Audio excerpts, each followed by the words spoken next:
Right guys, so another sort of gym session. It's quite nice. I come in here at 3:30 and the gym's empty, so I can do some of these recorded ones. I'm not sure I'd have the confidence if it was busy.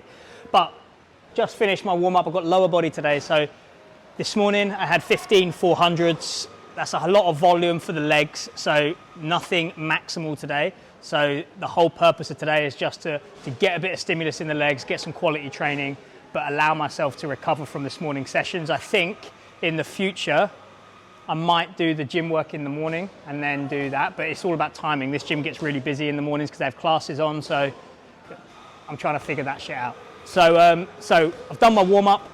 Just gonna go through some low intensive jump circuit that I'm gonna take you through now and give you a little bit of explanation as to why I think everyone should be doing this, regardless of whether you're 18 or 58, regardless of whether you play sport or you're just an everyday person. It's low intensive, but high volume. And what that does is it allows us to train, again, slowing things down and train correct ground contacts. Okay, how we interact with the ground is vitally important, regardless of sport, regardless of what your goals are. You know, we live on top of the ground, so we need to have a good relationship with it. And little mini jumps, again, if you mimic sort of skipping, again, it's just that, but adding variation. So you can do single leg. I mean, the limitations are literally your imagination. Like, you can play around with this, add variation, lateral side hops, backwards jumps, etc., etc. So I'm going to take you through my circuit. Now, how I generally do this, even though the phone is now being used for that, so I'm going to have to use my watch, I just do 15 seconds on, 15 seconds off. Okay, it's just nice and easy. You can do it 4 jumps, but I just think timing's nice and easy. Again, I'm not necessarily even counting the reps. Okay, so I tend to do 5 exercises, and I just randomly pick 5 jump exercises of different sort of forms, and I go 2 rounds. Okay, so I just get a nice bit of volume through those jumps, through the legs, taking it through a variety of different ranges of motion. So not just stiff leg, not just movement based, but also coming into these sort of deep yielding kind of jumps to kind of get our body conditioned to the forces of deceleration, because deceleration is probably one of the most risky things that we can do if we're not prepared for it, because most people don't train for deceleration. We train for acceleration. We do box jumps, but we don't jump off boxes and do landings, etc., like that. And that's where we can really start to train positions, postures, landings, the reactive nature of reacting to the ground as well. I like to do these barefoot because they're low intensive and it also trains more musculature of the foot.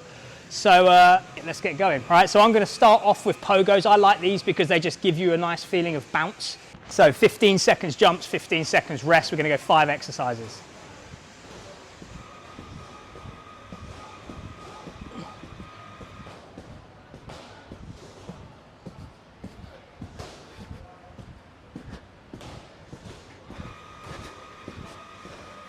And again, on those pogos, actively trying to pull your toes up into dorsiflexion, okay, so that we can then punch the ground.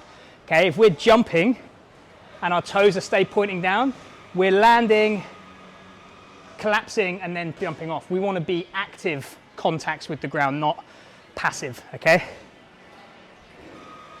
So next one, I'm going to do yielding jump lunges. So I'm going to stay low into this.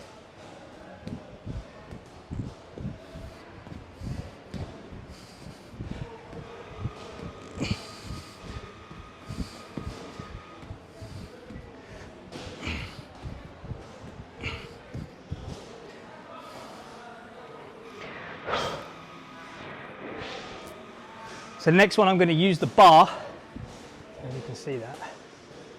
And I'm going to do single leg pogos. So 15 seconds right foot, 15 seconds left foot. The reason I use the bar is it just helps stabilize. So I'm not necessarily taking any body weight off, just stabilizing the instability a little bit, right?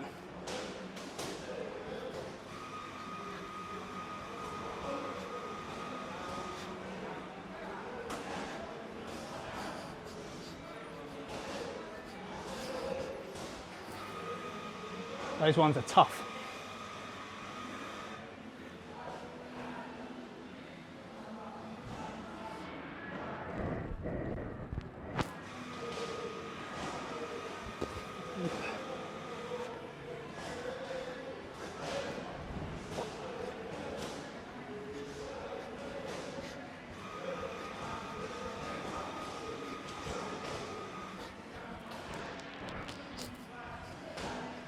So when you do the single leg hops, doesn't matter whether you're holding onto a bar or not, the other foot wants to be out in front. That helps keep the pelvis in a nice normal position or natural position as we'd want. If we take the leg behind, we tend to arch, put things in a poor mechanics. And understand that you get good at what you practice. So if I'm doing my hops like this here, then don't be surprised when you're running that your tailbone flicks out here and we lose core stability.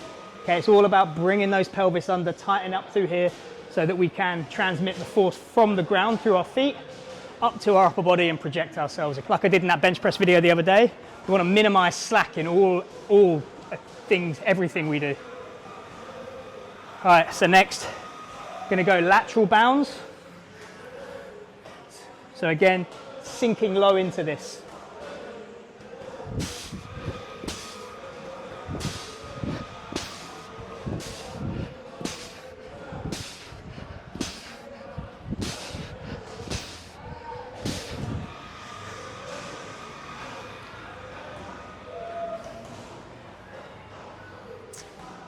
Okay, next one we're going to go yielding squat jumps. So that's sitting low into the squat.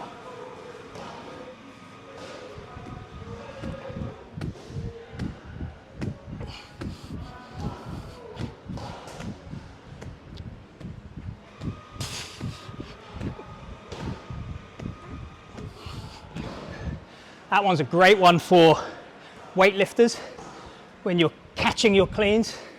You know, you want to make sure that you're bouncy and elastic in that bottom position and not rigid and stiff. Again, that's what this is building, right? I'll take a little bit of rest there, so I've got one more round. Well, that's what this is building, elasticity, you know, and comfort in these positions. You know, so again, if we think about those yielding lunges, if I'm sprinting and I need to put the brakes on, I'm here. You know, I need to get that foot out in front, I need to know where to put it, and I need to practice loading those tissues in an eccentric fashion if I expect to thrive in that environment. You know, it's all about practicing and you get good at what you practice. All right, back to pogos.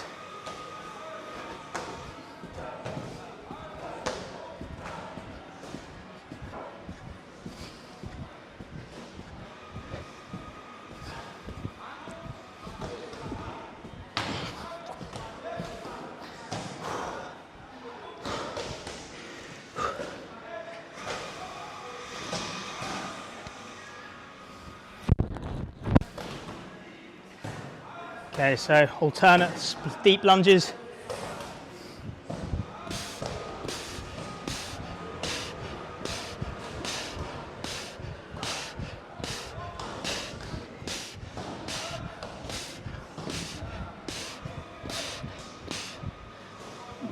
And again, when you're building out these programs of the jumps, like you can play around, like if you're sprinting and you've got max velocity day, all these jumps can be on stiffer legs. If you're accelerating, they can be on squatted, or as I like to do, I always just like to mix and weave them all through. Pogos.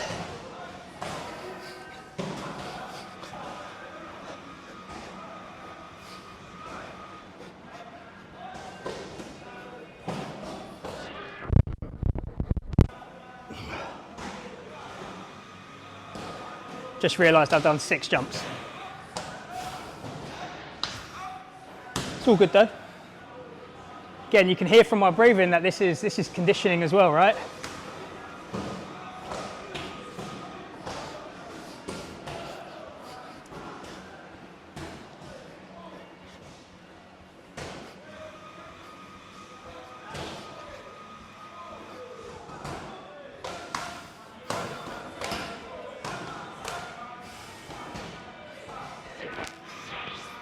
See if I can do the laterals in here so you can sort of see the landing. The goal here is on sticking the landing and decelerating.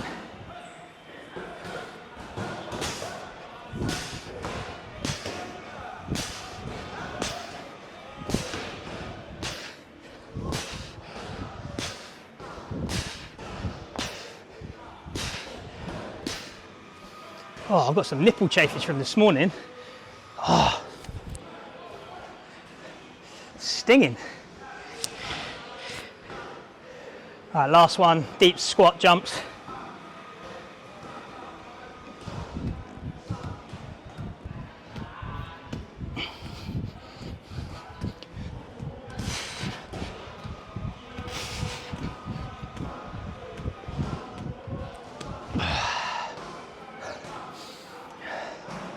So play around with these jumps. Introduce them to your training. I like to include them after the warm-up before I get into my main movements. So today we're going to go box squat, and I'm going to pair that with a jump. So I'm a big fan of complex training where you pair a weightlifting exercise with a plyometric or a jump exercise. So you're trying to take that feeling of driving the weight, lifting the weight, and apply it to your body weight. Okay, because at the end of the day, we need to be masters of our own body weight. You know, the higher your power to weight ratio, the better. So having a 150 kilo back squat, if you weigh 100 kilos, is not that impressive. If you weigh 50 kilos, it's very impressive. So I understand it's all relative to body weight, and you know, never neglect that, because it's so easy to get caught in the trap of lifting weights and chasing numbers that we lose the fact that we can't do one pull-up, or we're terrible at jumping, we can't stabilize on one leg. And understand that it all stems from movement first, strength, and lifting weights, because you can get strong without lifting weights. Sprint, jump, run uphill, like you'll get strong, just not in the lifts, because strength is task specific. So understand that this is the icing on the cake.